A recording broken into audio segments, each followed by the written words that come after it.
The adage is never to step down into a life raft. A lot of people are found in life rafts, but the vessel is still afloat. You definitely want to stay in your vessel as long as possible. But if it's sinking quick or there's a fire, then you definitely want to abandon ship. Life rafts basically have the same configuration throughout. You have some kind of boarding device. You have two tubes that are independent of each other. You have an arch support for the canopy.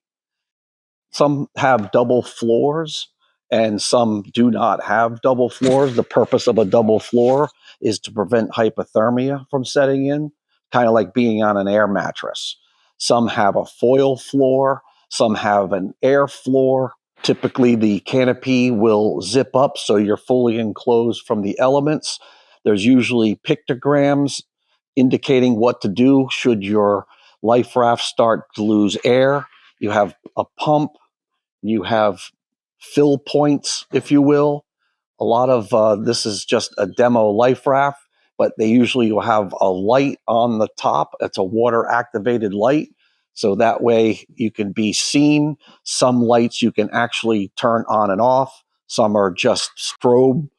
The difference between a coastal life raft and an offshore life raft would be the structure of the raft. Typically, a coastal life raft would be a platform, single tube, with or without a canopy, and could go on a smaller vessel. An offshore life raft would be a two-tube life raft with canopy, similar to the structure here. Life rafts come in different configurations. You can either have a life raft in a hard shell, or what we call canister, or you can have a life raft in a soft bag, or what we call valise. A life raft will inflate by what's called the painter line. This painter line pulls out anywhere from 30 to 100 feet, depending on the life raft, and all will inflate with a CO2 cylinder. So if it's a life raft that's in a bag or a valise, depending on where it's stowed, and it should be dry and accessible. And you take out the life raft when you feel like you need to abandon ship, and you tie off the life raft to a strong point. You throw the life raft in the water and you pull on the painter line. And a canister life raft is typically set up in a cradle on deck and sometimes found on the rail. Some life rafts will have a hydrostatic release mechanism that allows the life raft to float free, but you can still manually deploy a canister style life raft. Just simply undo the lashing, throw it overboard as long as it's tied off. A life raft may or may not capsize, depending on wave height. Overall, there are ballast pockets that fill with water underneath the life raft to help stabilize the life raft. But it's not impossible for it to capsize. And if that should happen, there are righting straps, righting handles, different ways of righting life rafts. Most life rafts have similar items in the equipment pack. They'll have bailers and sponges and leak stoppers, paddles. These are common across all life rafts.